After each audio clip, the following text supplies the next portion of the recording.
అరే ఏంట్రా ఇది? ఇంకా సబ్స్క్రైబ్ చేసుకోలేదా? సబ్స్క్రైబ్ చేసుకుని ఆ బెల్ ఐకాన్ కొట్టండి. ఏపీ ఎంసెట్ 2024కి సంబంధించి ఎవరైతే ఈ సంవత్సరం ఎగ్జామ్ రాయబోతున్నారో వాళ్ళందరికీ ఒక ఇంపార్టెంట్ వీడియో అన్నమాట. ఎందుకంటే లాస్ట్ ఇయర్ కొంతమంది విద్యార్థులు చేసిన పొరపాట్ల వల్ల ర్యాంకులు అయితే మారిపోయినాయి. మీరు ఈ సంవత్సరం ఈ తప్పులు చేయకుండా ఉంటారని మీకైతే చెప్తున్నాను.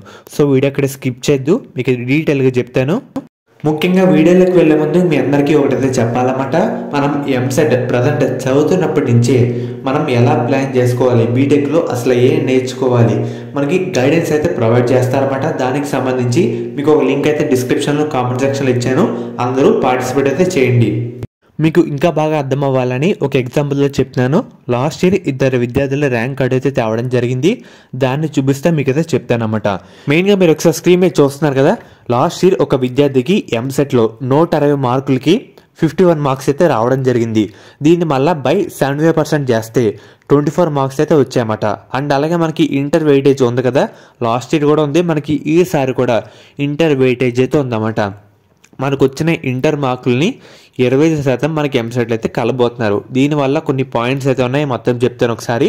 మనకి లాస్ట్ ఇయర్ 600కి 486 అయితే రావడం జరిగింది. దీన్ని మళ్ళీ బై 25% చేస్తే మనకి 20 మార్క్స్ అయితే రావడం జరిగింది.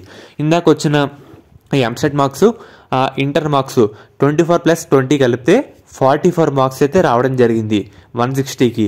అండ్ అలాగే దీన్ని బట్టి ర్యాంక్ చూస్తే 57,000 అయితే వచ్చిందన్నమాట. అండ్ అలాగే ఇంకో విద్యార్థికి మనకి ఎంసెట్లో 42 మార్కులు అయితే రావడం జరిగింది. 160కి 42 మార్కులు అయితే రావడం జరిగింది. దీన్ని మళ్ళీ బై 75% చేస్తే 19 మార్క్స్ అయితే వచ్చాయన్నమాట. అండ్ అలాగే కింద ఇంటర్లో 600 మార్కులకి 431 మార్క్స్ అయితే రావడం జరిగింది. దీన్ని మళ్ళీ బై 25% చేస్తే 17 మార్క్స్ అయితే వచ్చినాయన్నమాట. టోటల్ మనకి కంబైన్ చేస్తే 37 మార్క్స్. ర్యాంక్ చూసుకుంటే 1,10,000 దగ్గరలో అయితే ఉంది.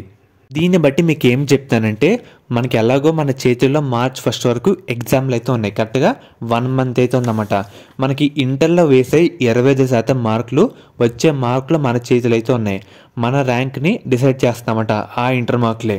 మీకు ఇంకా డీటెయిల్గా చెప్తాను. చెప్పే ముందు రీసెంట్గా మన సబ్స్క్రైబర్ లోకల్లో నాకైతే మెసేజ్ చేయడం జరిగింది, ఎంసెట్ డేట్స్ ఎప్పుడు ఇలా అడుగుతూ బీటెక్ ఏందో అది ఏం చేస్తామంటే ఏదో చూద్దాంలే అని అన్నాడు. అలా అయితే మీరు అందరూ ఉండకూడదు అన్నమాట. మెయిన్గా మనకి ఇప్పటి నుంచే ప్రతి దాని గురించి తెలుసుకుంటూ అయితే ఉండాలి. మెయిన్గా మన ఎంసెట్ అయిన తర్వాత పరిస్థితి ఏంటి, మన బీటెక్లో జాయిన్ తర్వాత ఎలా ప్లాన్ చేసుకోవాలి, ఇప్పటి నుంచే కెరీర్ ఎలా ప్లాన్ చేసుకోవాలి మనకి ప్రతిదీ మనం ఇప్పటి నుంచే తెలుసుకుంటూ అయితే ఉండాలన్నమాట. మనకి తర్వాత కెరీర్ని ఎలా సెట్ చేసుకుంటే మనకు మంచి జాబ్స్ అయితే రావడం జరుగుతుంది. హై పేడ్ జాబ్స్ రావాలంటే అసలు మనం ఏం నేర్చుకోవాలి, దీనికి సంబంధించి ఇండియాలో ఉండే టాప్ ఐఐటిఎన్స్ వాళ్ళందరూ ఒక ఫ్రీ వెబినార్ అయితే కండక్ట్ చేస్తున్నారన్నమాట. దీనిలో మనకి ఎలా ప్లాన్ చేసుకోవాలి, అసలు ఏ స్కిల్స్ నేర్చుకుంటే మంచి జాబ్స్ రావడం జరుగుతుంది అన్ని వీళ్ళు దీంట్లో డీటెయిల్గా చెప్తారు.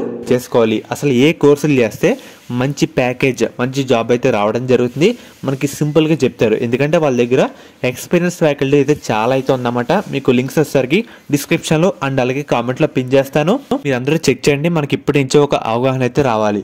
మెయిన్గా లింక్ మీద ప్రెస్ చేస్తున్న మన పేరు అండ్ అలాగే మన ఫోన్ నెంబర్, మీరేం చదువుతున్నారు ప్రజెంట్, ఇంటర్ అయిపోయిందా, ఆన్ గోయింగ్గా, ఇంటర్ చదువుతున్నారంటే ఆన్ గోయింగ్ సెర్చ్ చేసుకోండి. తర్వాత నెక్స్ట్ మీద అయితే క్లిక్ చేయండి. అండ్ అలాగే మీరు అందరూ వెబినార్లో కూడా పార్టిసిపేట్ చేయండి, ఎందుకంటే ఈ అవకాశాన్ని మిస్ కావద్దు. ప్రతిదీ మనకి వీళ్ళైతే ఈజీగా గైడ్ చేస్తూ ఉంటారు. మెయిన్గా ఈ వీడియోలో ఉన్న ముఖ్య ఉద్దేశం ఏంటంటే, సో మనకి ఇంటర్లో ఉండే ఈ 25% మార్క్స్ మొత్తం మన ర్యాంక్ అయితే డిసైడ్ చేస్తున్నామట. ఎందుకంటే లాస్ట్ ఇయర్ చాలామంది విద్యార్థులు ఇంటర్ కదా లైట్ తీసుకుందామని చదవలేదు. కొంతమంది విద్యార్థులు నాకు తెలిసింది వాళ్ళ ర్యాంక్ అయితే లక్షలు అయితే వచ్చిందన్నమాట. ర్యాంకులు అయితే మారిపోయినాయి, ఎందుకంటే ఇక్కడ ఇంటర్ వెయిటేజ్ వల్ల తక్కువ వచ్చిన విద్యార్థికి ర్యాంక్ అయితే పెరిగిపోతుంది. అదే ఇంటర్లో బాగా చదివిన విద్యార్థికి మంచి ర్యాంక్ అయితే రావడం జరుగుతుంది. సో ఇలాగా మీరు ఇప్పటి నుంచే కొంత టైం అయితే ఉంది, మనకి 1 మంత్ అవుతుంది. ఈ 1 మంత్ కూడా సరిగ్గా యూజ్ చేసుకోండి. మీరు ఇంటర్లో మంచి మార్క్స్ వస్తే ఎంసెట్లో తప్పకుండా మంచి ర్యాంక్ అయితే రావడం జరుగుతుంది, ఇది పక్కా. ఎందుకంటే మనకి లాస్ట్ ఇయర్ ఇంటర్ వెయిటేజ్ లేకపోతే 120 మార్కులు అటు ఇటు ఉన్న మనకి ఒక 30-40,000 ఈజీగా వచ్చేస్తుంది ర్యాంకు. కానీ మనకి ఈసారి అలా లేదు, ఇంటర్ వెయిటేజ్ ఉంది కాబట్టి ర్యాంక్ వేరియేషన్ చాలా అయితే రావడం జరుగుతుంది. చాలా ర్యాంక్ పెరిగిపోతుందన్నమాట.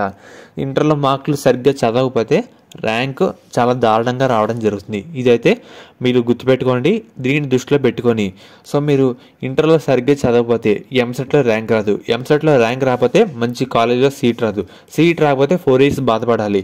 సో ఇదంతా మానుకుంటే మనకి ఇంటర్లో కొంచెం ఈ టైంలోనే యూజ్ చేసుకుంటే మంచి ర్యాంక్ అయితే రావడం జరుగుతుంది. మంచి ర్యాంక్ వస్తే మంచి కాలేజ్లో సీట్ వచ్చి జాబ్ అయితే కొట్టచ్చు.